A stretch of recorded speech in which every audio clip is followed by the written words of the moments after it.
Hey, welcome to Make Your Money Matter. I'm your host, Brad Barrett. I'm also a managing director and partner here at One Capital Management. And today on the show, we're going to talk about recession theories. It's been something we've been talking about on the show for quite some time here over the past year or so. It's in the media, and I want to break down some of the background about where these thought processes are coming from. And there's really two schools of thoughts here, right? There's the Austrian school of thought and the Keynesian school of thought. And we're going to break both of those down today. But before we get started, make sure to smash that subscribe button, hit that notification bell so you don't miss a single episode. All right, let's get into it. So again, today I want to talk about these two theories, and then I want to talk about something that maybe a theory we'll call it, but I've been hearing really on Main Street from you and I talk with our clients here at One Capital Management, around the community, through our radio programs, and I want to share and maybe even debunk a couple of things around specifically the interest rates and those bringing us to a recession. But before we get there, let's just for today's purposes, when you're at home, when you're talking at the water cooler with your colleagues, I want you to be the smartest person in the room when it comes to a recession nowadays. When I was studying economics in undergrad, there were two schools of thoughts that I brought up, right? That I'm going to talk to you about today. One was the Austrian school of thought, and that school holds that prices in our economy are determined by subjective factors like the individual's preference, like you and I's preference to buy or not buy a particular good. Now, the opposite of that, the Keynesian school of thought, which really comes from the John Maynard Keynes, who's widely known as the father of economics, he believes, and their philosophy believes, that because prices are somewhat rigid, fluctuations in any component of spending, whether that spending is consumption, investment, or government expenditures, that's what causes the output to change. Okay, why does this matter? Basically, Austrians, that theory, thinks that recessions are caused by government failure, while Keynesians, they'll think that recessions are caused by market failure. So 2008 is a great example, right? You got to ask yourself, was it market failure and a bad business model, or was it the government subsidizing the housing market, basically, plus the accounting rule at that time, which was mark to market? Many economists believe it was the latter. Now, again, why does this matter? Here's what I want to say, and you can share this with your friends and your colleagues. And again, I know it's been going on to be not going to be some aha moment, but whether or not we go into a recession, whether the National Bureau of Economic Research calls us into a recession and says that we are in one, as I've shared on our show, they typically will call it an 11th hour, and it's always after the fact. But I digress. Understand this, that when forecasting a recession, it's not the little things that matters, it's the big things. Friends, government policy does matter. Go out and vote. It actually matters.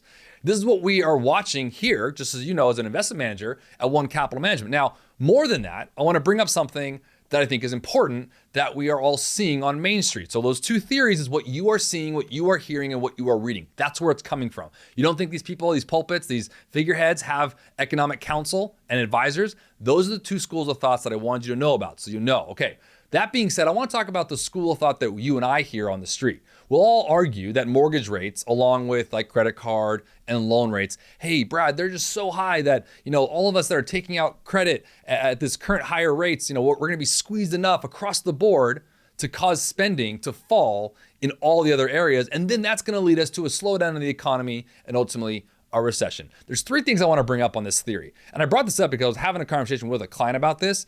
And this is where it kind of was born, right? Number one, if you dig below the surface of someone, you and I, paying more interest nowadays, it's important to recognize that those extra mortgage payments, they don't just disappear into some sort of economic black hole. The extra money is paid to who? It's paid to the lender. Now that lender has more purchasing power than they otherwise would have had last year. The theme I want to share here is that a payment to us, an increasing payment to us, is income to someone else. Friends, follow the flows. Secondly, I want to bring up this. If the extra payments were accompanied by plummeting home prices and adjustable rates, obviously resetting that could be a problem because some owners, might strategically default, setting off a bank problem like maybe what we saw in 08 and 09. But here's the thing. Home prices, if you look at it, aren't steeply declining. And if you look at the forecast, they're looking like they aren't likely to do so. So few of these new homeowners with these higher rates are going to find themselves underwater with negative equity. It's just not happening. We're not seeing it.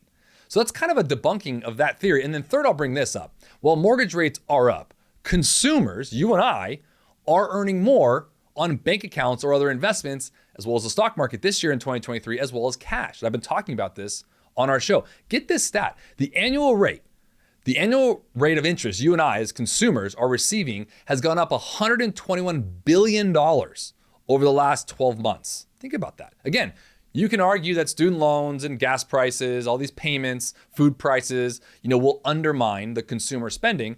But once again, that spending is income to someone else. That's kind of the theme of these three here and these theories. And adding all the things that may hurt some individuals is really not how Austrians, and not specifically one school of thought, forecasts the economy. Now, again, remember, government policy matters, and the massive stimulus that we all saw in the pandemic, it matters. And we get it. It's there. We're coming to that reckoning. Forecasting is an unprecedented in times of difficulty. It's hard. No one has a right answer. No one has a crystal ball. But understanding the theories, again, of the Austrian side, these are the two main ones, the Austrian side and the Keynesian side, is, again, what you were hearing and seeing and reading and listening to on all these news outlets. It's coming from their advisors, economic advisors. These are economic schools of thought that I wanted you to know about. And I want to bring these two schools of thought, into one thing that we all talk about here on the street, because we're seeing it. Interest rates are going up. Oh my gosh. But those aren't going to necessarily stall the economy based on those three reasons I gave. Now, more importantly, I think it's making sure that, remembering that time in the market matters more than timing the market. Look straight, have a plan in order, keep your discipline, keep your discernment, and that will win out. Hey, I hope you enjoyed that show today. If you did, make sure to smash the subscribe button so you don't miss a single episode. And make sure to check out my new How to Pay Off Your Debt course. If you're like 7 in 10 Americans with credit card debt right now, this may be the answer you've been looking for to become debt free. You can find the link for more information in the description box below. And until next time, always remember to make your money matter.